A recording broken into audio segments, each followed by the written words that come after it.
Okay, that's better. Alright, I just ended up doing a whole video and I got screwed because I only had like 10 minutes to make the video. But anyways, um, this video is going to be about, basically what the title says, is empaths and, yeah, what I just said. For anybody that doesn't know what that means and you're watching this video, you're like, what the hell is an empath? Basically an empath is somebody that can feel very, the simplest way that I can peel it is peel it? The simplest way I can peel it, guys, but no, the simplest way I can tell you guys is somebody that feels very deeply about life. They can feel other people's emotions or certain circumstances or situations that they're in. They just know what's going to happen before it actually happens.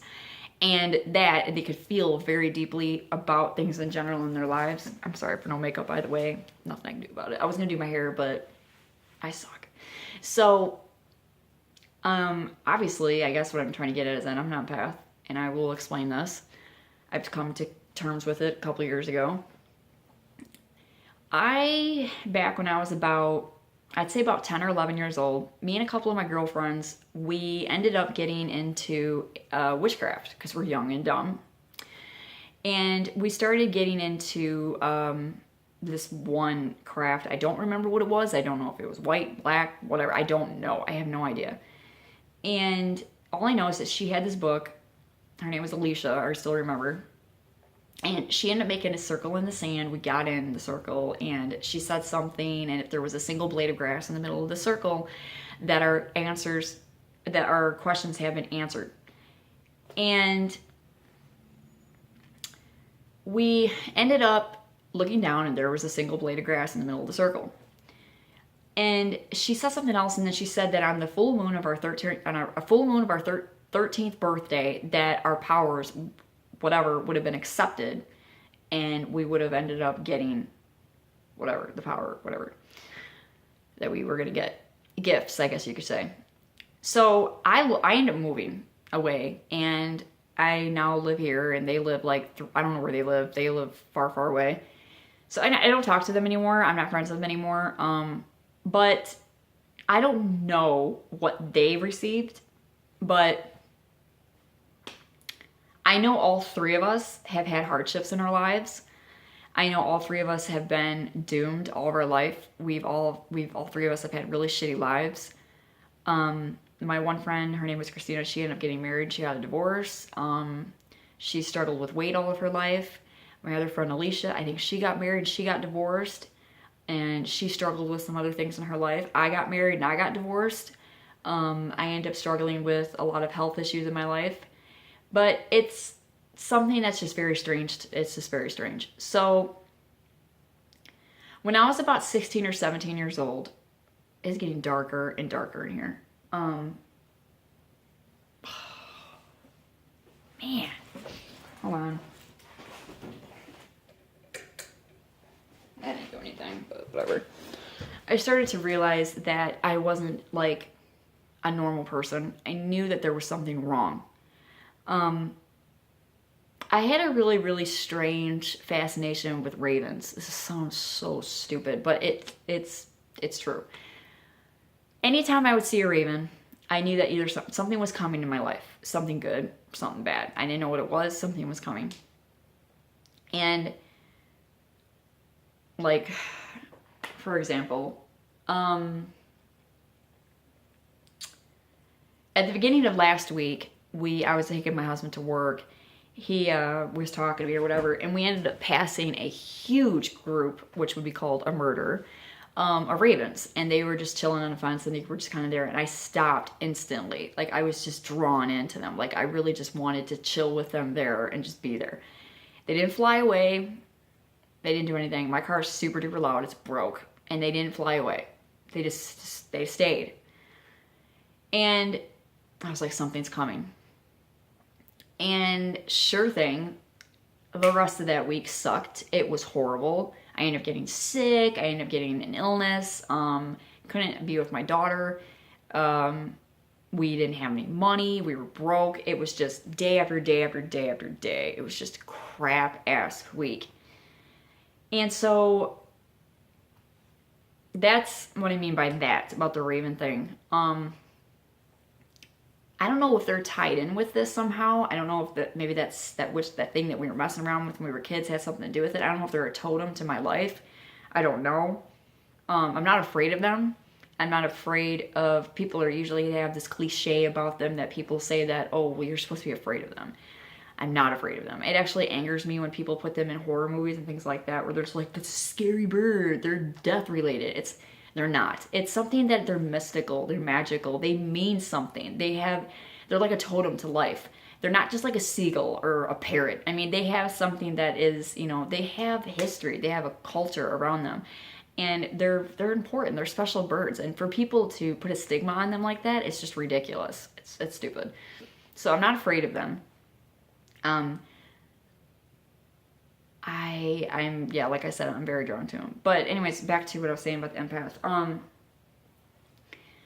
So when I got older, I was probably about 17, 18 years old. I started to really have really weird things happen where I would just I would know something before it was going to happen. I would just feel it. I would just know. My nose. I'm sorry. I still have a cold. It's driving me nuts. And I would just know. And like if a friend wasn't going to talk to me that day or if we were going to get in a fight, I would just feel the dread like coming over me. It started to get stronger when I got in my early 20s. I was about 23, 24. And me and my ex-husband, when we were dating, so he was my boyfriend, we had gotten in an argument. And I was downstairs at his mom's house and I was doing laundry. And I just had a vision of our lives past when we were living there. And I felt this instant amount of dread come over me. And I knew, I could feel something bad was going to happen that night. I knew that he was either going to break up with me and end the relationship or something bad was going to happen. And sure thing, that night he ended up breaking up with me. And it was really, really, really, really, really hard for me. I mean, obviously we had to get back together because we got married, but so that was bad. And I kind of just was like, I stood back, and I still remember that moment to this day. I still remember how I felt in that moment, what I seen, and what the consequences that came afterwards. I hate it.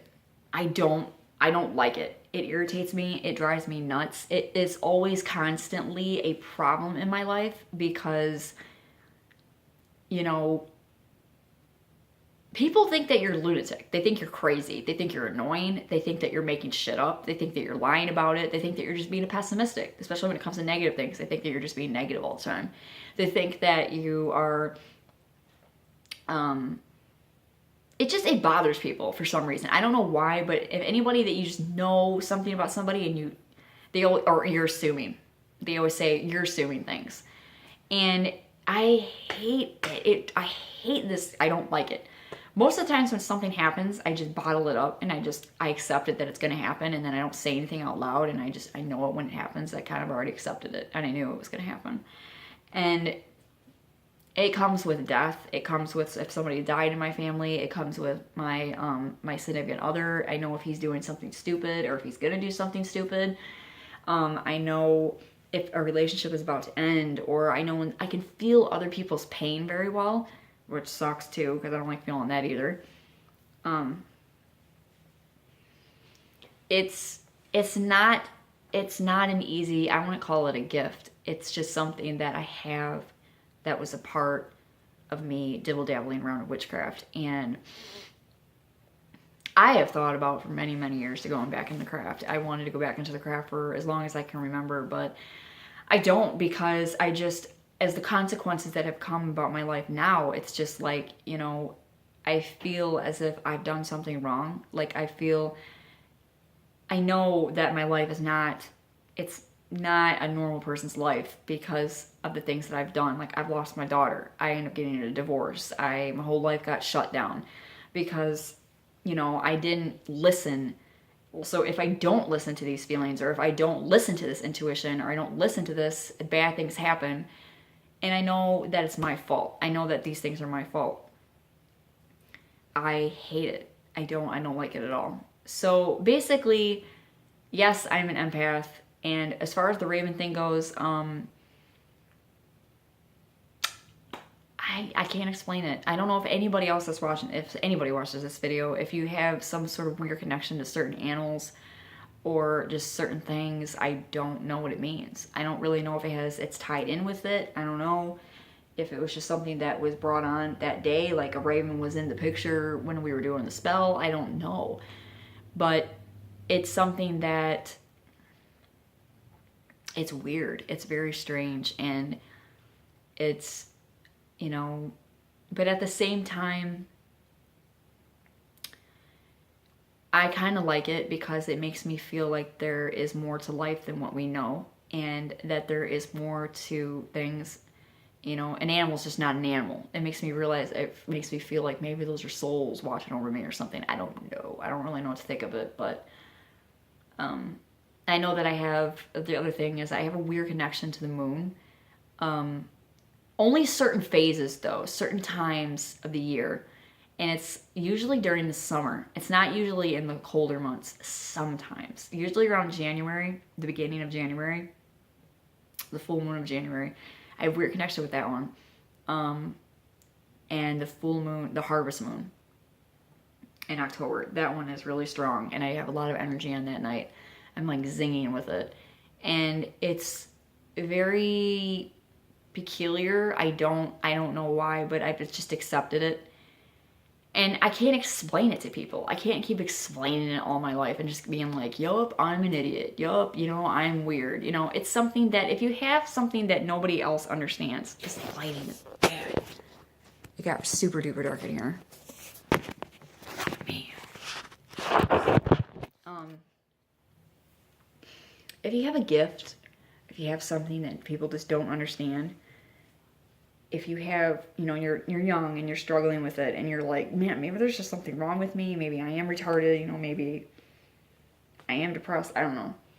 You know, most of the time it's not you. It's just something that is just a part of your life that you're always going to have. And maybe it's the consequences of doing something you shouldn't have.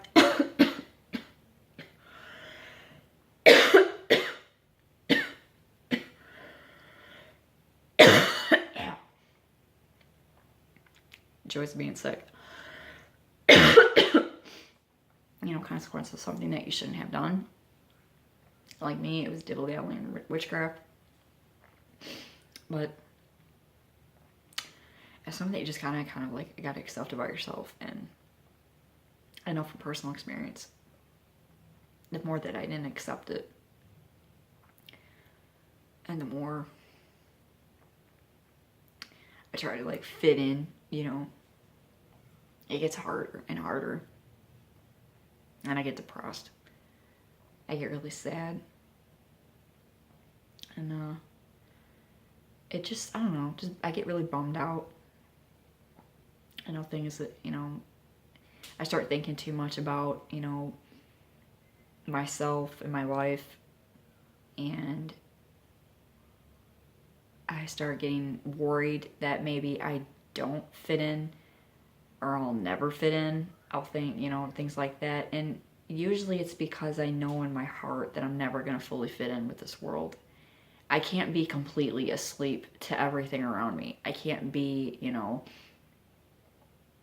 I can't just be technology crazed, you know, fanatic that likes to sit here and, you know, get on the internet all day or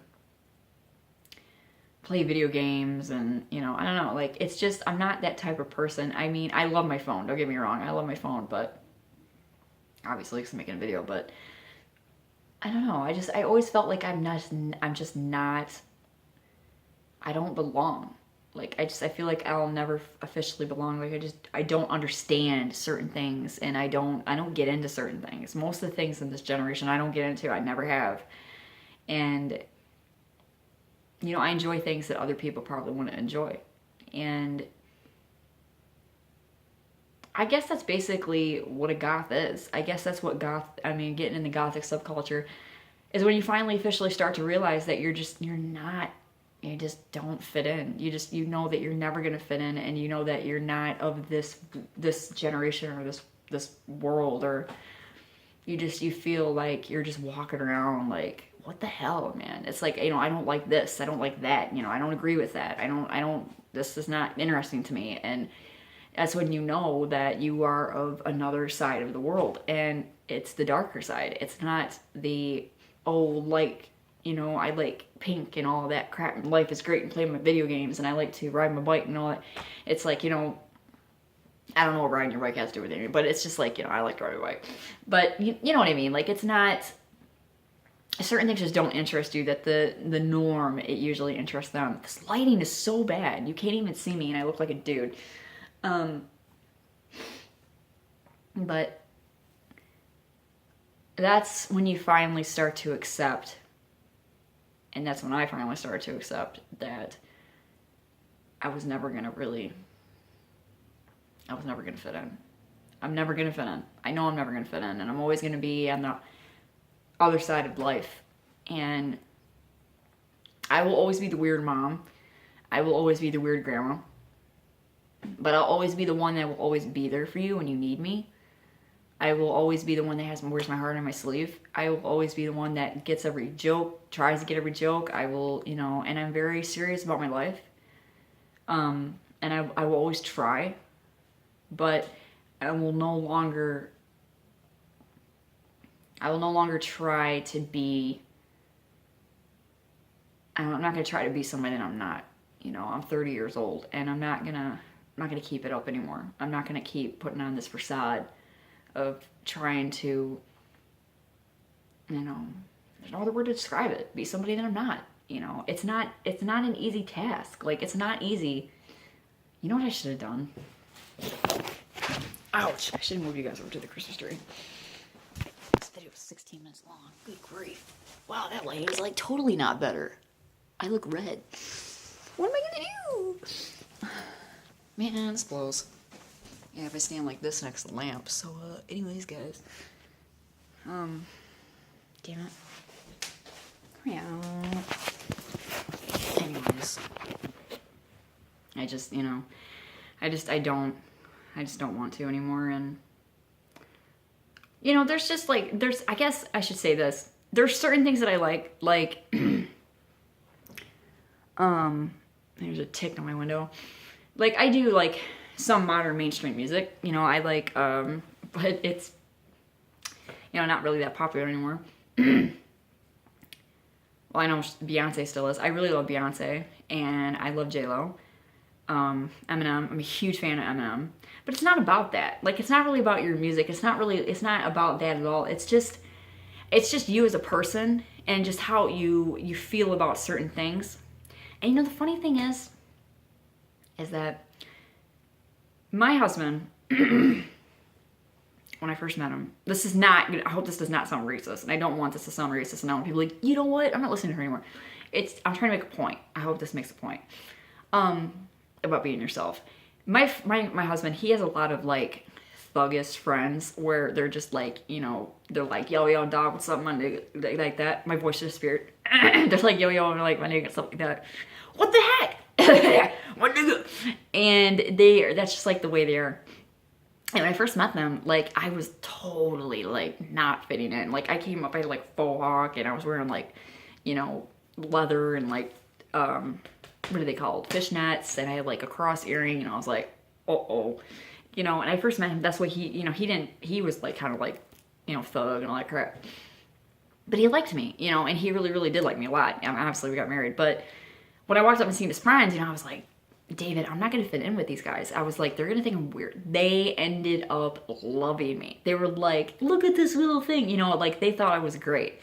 And it made me feel good that I was being myself and yet being in a different, I guess, subgenre of life. This cough sucks. It hurts my chest. Being in a different subgenre of life, these people accepted me. And it seemed like they liked me more for who I was trying to be than if I wasn't, if that makes any sense. So sometimes being yourself is the best thing you can possibly do, because people will have more respect for you and they'll like you more if you're just being yourself. And I guess that's pretty much the wrap of the video. So, and the beginning was, obviously about empaths, but now it's not about that anymore. So now I'm going to tell this video is just be yourself. or empath. I don't know what this video is gonna be called. So anyways, I'm gonna wrap this up because I'm running out of time, and also it's getting pitch black outside and I'm running out of lights. So I will speak to you guys all again soon. Hopefully I'll look better next time.